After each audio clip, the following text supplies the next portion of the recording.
дастаи равшани шаҳри Кӯлоб дар даври 15-уми Лигаи Якум дар майдони худ бо дастаи ҳосилоти ноҳияи Фархор майдондорӣ намуд. Бозии мазкур аз дақиқаҳои аввал бар нафи дастаи соҳибони майдон оғоз шуд ва нахуст дар дақиқаи 16-ум ҳимоятгари такягоҳии дастаи равшан Ҳасан Рустамов голи нахустинро дар бозӣ ба ҳадаф расонид. Дар идомаи қисми аввали бозӣ бошад Фаррухҷони Амирзод дар дақиқаи 38-уми бозӣ бо голи задаи худ дастаи равшанро бо ҳисоби 2-0 ба пеш баровард. Қисми аввали бозӣ бо ҳамин ҳисоб ба анҷом расид ва дар оғози қисмати дуюми бозӣ низ дастаи соҳибони майдон чун ҳамеша дар хатти ҳуҷум қарор дошта дар дақиқаи 57-уми бозӣ ҳисобро 3-0 намуданд. муаллифи голи мазкур боз ҳам Ҳасан Рустамов гардида дублро ба номи худ сабт кард. дастаи ҳосилоти ноҳияи Фархор низ дар ин бозӣ имкониятҳои хуби голзаниро созмон дод, вале футболбозони дастаи равшан дар хатти ҳимоя хуб бозигузорӣ карда имкон надоданд ки дастаи ҳариф ба задани гол шарафёб шаванд. зимнан дар яке аз ҳуҷумҳои дигари дастаи равшан ҳамлавари марказии даста Далер Чолов як голи дигарро вориди дарвозаи рақиб намуд. ҳамин тариқ бозии мазкур бо ҳисоби 4-0 бар нафи дастаи равшан ба анҷом расид ва баъди бохти дастаи Эсхата дар майдони Барқчӣ дастаи равшан боз аз рақиби худ бо 5 имтиёз садрнишини ҷадвали чемпионат шуд.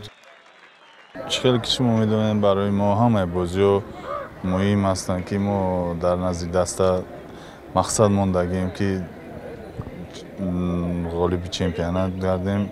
خیلی پیش از این بازی وزمین داشتیم که با دسته استقلال بچه‌ها بسیار مانده بعد هم شدگی بدن.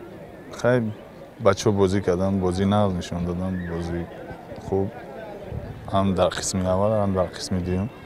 ما بازی گذشته رو با کماندای بخشی با حساب 1-0 بسیار بازی با شدت رو بریدیم. بچه‌ها خیلی مونده شدن. من فکر میکنم که از همین بازی که با بخشی که بسیار حیات اون در منتخب جوانان تاجیکستان بازی میکند از همون مونده شدن.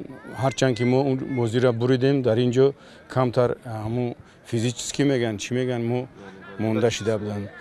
خیلی مودم مومنتو بودن، وقت حالتهای گلزنی بودن اما استفاده نبردن. اما روشن کلوب این دسته پرقوت است. خیلی که شما میدونید لیدر است، یعنی در یکم جا رفته است. برای همین خیلی بازی همین خیلی روان شد.